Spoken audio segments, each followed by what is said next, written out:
L'illusion de la Cour internationale de justice. L'ONU, l'OTAN, le G7, le G20, le G40 est une grande mafia internationale et ne sont pas ceux qui prétendent être. On a juste plus de guerres, plus de corruption, plus de souffrance, plus de famine, plus de vols, plus de dégâts, plus de souffrance que jamais. Et tout ça, c'est juste emballé dans une version douce qui ressemble que à ça si on le regarde à travers des lunettes roses.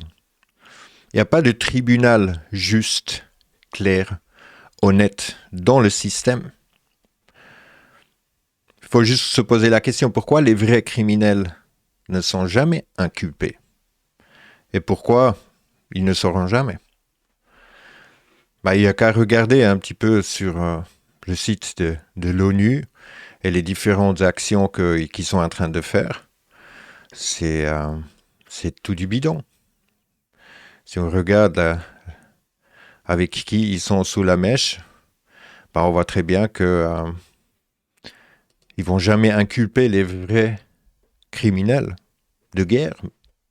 Je veux dire, la guerre en Irak, c'est clairement bidon. Il n'y avait pas d'armes de destruction massive.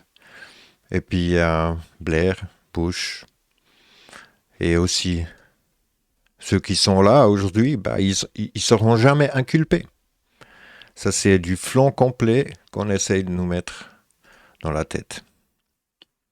Par contre, l'appui des Nations Unies, ils ont un truc qui s'appelle le Lucis Trust, et le statut consultatif auprès du Conseil économique et social des Nations Unies et de World reconnu par le département d'information des Nations Unies comme une organisation non gouvernementale, une ONG. Lucy Trust. Donc Lucy Trust, c'est une organisation de services à but non lucratif constituée aux États-Unis en 1922 par Alice Bailey et son mari.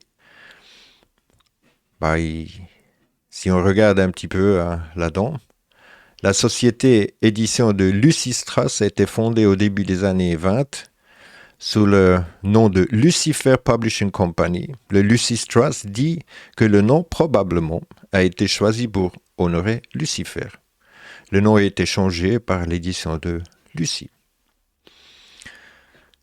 Donc ceux-là, ils ont justement des influences à l'ONU et l'influence, justement, la signification ésotérique par Blavatsky, pour qu'ils avaient un immense respect à chercher à obtenir une compréhension plus profonde du sacrifice fait par Lucifer.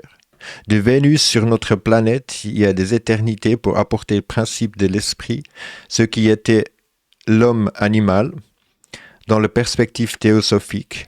La descendance de ces anges solaires n'était pas une chute dans la péché ou disgrâce, mais plutôt un acte de grand sacrifice, comme le suggère le nom Lucifer qui signifie porteur de lumière. Et la même Blavatsky dit que la vraie lumière est la lumière noire, visible. Des vrais satanistes au plus haut gouvernement. Maintenant, on arrive justement, vu que l'État et les religions, ils sont censés être séparés. Ce qui n'est déjà pas le cas avec le Vatican, parce que c'est lui qui fait toutes les lois. Mais par contre, ici, maintenant, les lois noaïdes, vous pouvez regarder vous-même qu'est-ce que c'est exactement, elles étaient reconnues par des gouvernements.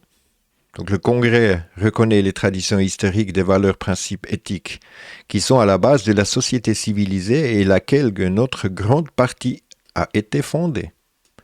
Ces valeurs, principes éthiques qui ont été fondements de la société depuis l'aube de la civilisation, quand ils étaient connus comme les 7 lois de Noé, étaient reconnus en 82 par le président Reagan, 7 ans plus tard par le président Bush, Le Sénat et la Chambre des représentants aux États-Unis, en 1991, ont reconnu en outre comment cette tradition historique de valeurs et des principes éthiques sur laquelle que notre grande nation a été fondée. Président, l'Union européenne écrit en 2014 qu'il souhaitait une plus grande diffusion des valeurs universelles connues sous le nom de la Noaïd. Gouverneur général d'Australie déplore que rupture familiale, abus de drogue, alcool et la société moderne. Dans une lettre de 2008, il a écrit qu'il croyait que l'observation des valeurs fondamentales des lois noaïdes peut être antidote de tels maux de société. Donc on va juste regarder un petit peu plus près qu'est-ce que c'est. Donc les Noahide Law, on va traduire ça. Donc les lois noaïdes, également appelées les lois noachines, une destination talmudique juive pour cette loi biblique donnée à Adam et Noé avant la révélation de Moïse sur le mont Sinaï, par conséquence obligatoire pour toute l'humanité. Donc là, on a un texte religieux.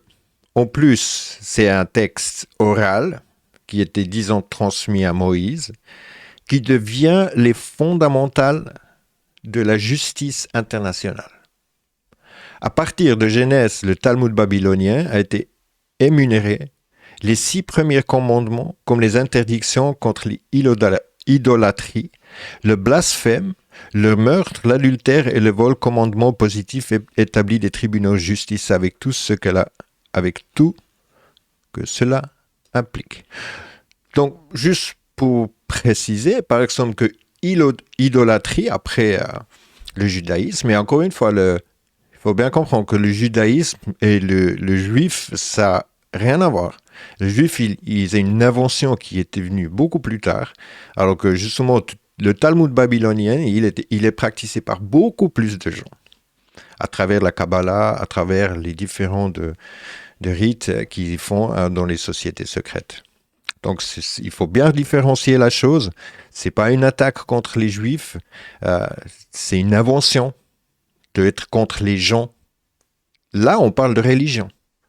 Et en plus de ça, on parle d'une secte qui est en train d'implanter, en fait, des lois de Talmud dans les lois internationales. Ça, c'est un tournement qui est plutôt très inquiétant. Donc ici, on peut regarder les et encore une fois, adorer les idoles, donc l'idolâtrie, dans leur sens, ça veut dire que si nous, on dit qu'il n'y a pas de Dieu, et toute chose est créée à travers de la vie, c'est déjà de l'idolâtrie. On va voir les punitions, donc le châtiment. Châtiment capital et corporel dans le judaïsme. Dans les pratiques, la loi juive rend très difficile l'application de la peine de la mort. Heureusement. Mais est-ce que c'est en train de changer? C'est ça qu'il faut vraiment faut bien réaliser que là, il est en train de se jouer quelque chose qui est sans précédent. Certainement, des catégories de la peine capitale enregistrées dans le Talmud sont enregistrées comme ayant jamais été appliquées. On pense que les rabbins ont inclus une discussion à leur sujet en prévention de l'ère messianique à venir. On est en plein dedans. Le Talmud énumère la punition pour le blasphème, pour le nom ineffable. Alors, ils disent que justement le nom il est imprononçable. C'est parce qu'ils n'ont pas le droit de le dire. Mais derrière tout ça, se cache Baal. Donc le Dieu qu'on ne peut pas prononcer, le Yahvé, c'est justement Baal à qui on sacrifie les enfants.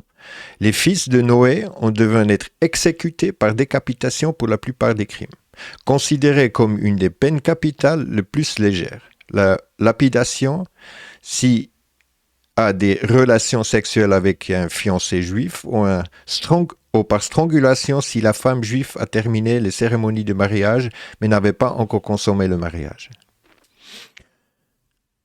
Donc après,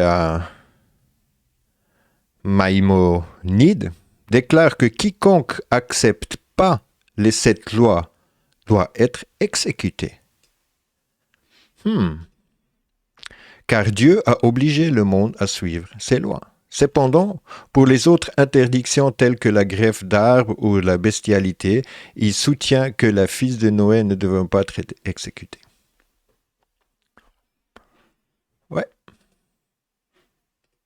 Donc si on parle de Cour de justice internationale, il faut vraiment commencer à comprendre que derrière tout ça, il y a toute une autre chose qui est en train de s'implanter.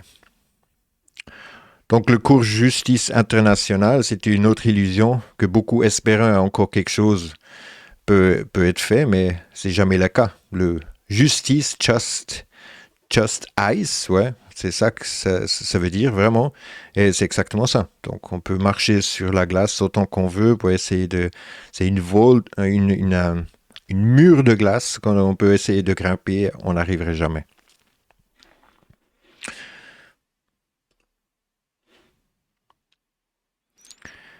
Et qu'il l'appelle le Cour suprême international, Human Rights Guard, des droits humains, le garde des droits humains, Amnesty International, les tribunaux internationaux pour les crimes d'Église et de l'État, tribunal international pour la justice naturelle, quel que soit le nom qu'il l'appelle, pour essayer de prétendre qu'il y a un certain tribunal qui va se faire, les vrais criminels sont jamais inculpés. Il n'y a rien dans le système pour quitter le système. Ça, encore une fois, c'est la vie avec laquelle on peut quitter le système, mais pour ça, il faut encore une fois comprendre bien qu'est-ce que c'est le système, où il est, comment il fonctionne. Encore une fois, le système n'est alimenté que par notre énergie de vie. Et par ce processus, notre énergie de vie, elle est tuée. Et il n'y a pas moyen de détourner ce rituel dès qu'on donne au système, même rien que par la pensée, par l'espoir ou par n'importe quoi, cette énergie, elle est tuée. Toute l'énergie, les intentions, les espoirs, les émotions, l'ego, les projections que nous mettons dans l'illusion de justice sont de plus en plus attirées par le... va juste nous amener encore plus profond dans le trou de lapin où on ne peut pas sortir. Donc on va juste regarder un petit peu qu'est-ce qu'il nous propose ici. Donc la Cour internationale de justice, parfois connue sous le nom de Cour mondiale, est une des 6 principaux organes des Nations Unies. Il règle les différends entre les États. C'est ça, il règle les différends entre les États conformément au droit international et donne des avis consultatifs sur les questions juridiques internationales. Voilà, c'est tout ce qu'ils font.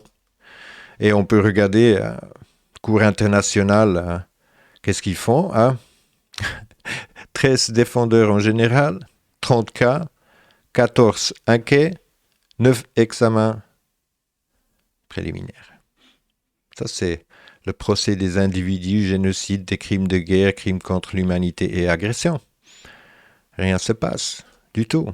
Puis on peut regarder les différents de trucs qu'ils ont. C'est toujours, ils parlent toujours par rapport à des choses légales, en fait.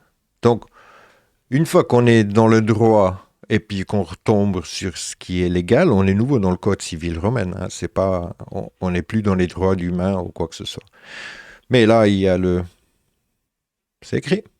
Il existe actuellement aucun tribunal international pour administrer les droits internationaux, les droits de l'homme. Point terminé. C'est fini. Et encore une fois, si un pays il accepte, comme Israël, dit au Cour international qu'il ne reconnaît pas l'autorité de la Cour. Aussi facile. Donc, si on n'accepte pas le Cour, on ne peut pas être jugé. Et aussi pareil pour le Cour européen des droits de l'homme. Si on Regarde ce qu'ils sont en train de faire, c'est que du blabla, c'est faire croire qu'il y a une certaine justice. Mais à la fin, si on regarde un petit peu dans les différents cas, vous pouvez regarder dans n'importe lequel, on parle toujours justement de... euh,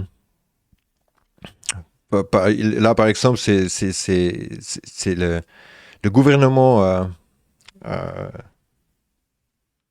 de Pologne, je me sais le nom en français. Mais en tout cas, c'est toujours un pays contre un autre pays, c'est des différents trucs, c'est toujours commercial. C'est toujours parce qu'un pays, il n'a pas respecté justement le constitutionnel court. Voilà. Donc, ils ont juste pas accepté en fait les différentes règles internationales qu'ils sont en train de faire. Donc, c'est plutôt de la loi internationale commerciale. Ça n'a rien à voir avec les droits de l'homme ou quoi que ce soit. Donc maintenant, il y a une alliance mondiale des médecins qui prétendent justement vouloir faire un recours collectif de ce docteur Rainer Füllmich. Euh, mais toute la symbolique est là.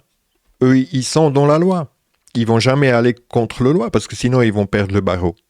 Donc, tous ces avocats aussi qui prétendent de faire quelque chose comme celui en France qui avec le Réaction 19, c'est du bidon. Ils vont jamais à l'encontre du système. Ils sont toujours en train d'annoncer, ouais, on va faire ça, revenez vers nous. Mais c'est tous des joueurs de flûte de la opposition contrôlée et probablement ils sont dans le club. Sinon, pourquoi utiliser les mêmes symboliques? Après, il y a un autre tribunal international des crimes contre l'Église et puis l'État de Kevin Annett, hein, qu'on a déjà exposé en 2012 avec ces différents c'est un peu pareil comme le QAnon, ils avaient annoncé que la reine, le pape, et puis tous les gros dirigeants, ils étaient tous arrêtés. Ça, c'est aussi toujours avec ce Fulford qui prétend toujours, qui remue toujours les mêmes théories, une après l'autre. Donc, il ne s'est jamais rien passé. On avait déjà ça avec le OPPT, donc tous un. Hein, ça, c'est aussi le One Nation, ce genre de conneries. C'est tous même gens qui prétendent de pouvoir faire quelque chose contre tout cela. Mais finalement, si on veut faire un cours, hein, comme ils appellent ça le class action du Dr. Rainer Füllmich, vers quel cours ils vont aller? C'est comme, s'ils prétendent de faire un Nuremberg 2, ben je pense qu'ils n'ont jamais regardé qu'est-ce que le procès Nuremberg y était vraiment. Hein? C'était juste une question de rémunération, quelle entreprise elle devrait payer, qui devrait payer pour les dommages du Deuxième Guerre mondiale. Mais il n'y avait aucune justice, et puis les gens qui étaient juste exécutés, il fallait juste qu'ils font la place. C'est toujours la même chose. Ils tournent toujours autour de la même illusion. Puis là, il y a aussi ce justice internationale des tribunaux. C'est comment il s'appelle? International Tribunal for Natural Justice, donc la justice naturelle, où on trouve, entre autres, nouveau ce Sacha, ouais, le Sacha Stone, cette fraude qui fait croire, et puis ils essayent de se rassembler avec des prétendus ex-juges ou des gens qui ont l'air un petit peu importants. Mais encore une fois, ça c'est toute la opposition contrôlée, comme Alex Jones, avec ces différentes illusions qu'on nous lance à la gueule. Donc encore une fois, en résumé, il n'y a pas une seule instance, un juge ou un tribunal qui puisse amener ces vrais criminels devant une justice ou libérer qui que ce soit du système. Et non plus nous protéger de quoi que ce soit comme crime. Nous devons réaliser que tout le système est corrompu. Sinon, nous serons entraînés dans leur illusion et donnent encore plus d'énergie à ce système qui va juste bouffer cette énergie. Il faut arrêter de penser que quelque chose de grand va se passer ou que les gouvernements eux-mêmes vont se déclarer criminels eux-mêmes. ça va jamais se passer. Une mafia, c'est une mafia criminelle, illégitime, corrompue. Voilà. C'est ça l'élite mondiale, les dirigeants, autant toutes les cours de justice. Et seulement si on leur arrête de donner du crédit, de l'énergie de vie, ils vont pouvoir faire face à leur propre merde. Sinon, ils vont toujours nous donner leur propre merde. Donc, le seul moyen pour que justement tout ça, ça va pouvoir s'arrêter, c'est que les gens, ils arrêtent de participer. Mais tant que les gens, ils accepteront toute cette illusion, rien ne va changer, fera que empirer. Et là, on voit qu'ils sont en train d'annoncer des différentes lois et des mélanges où justement, ça va venir plus en plus difficile de faire quoi que ce soit et de faire raisonner même un juge si lui, il a déjà accepté ces différentes illusions de justice.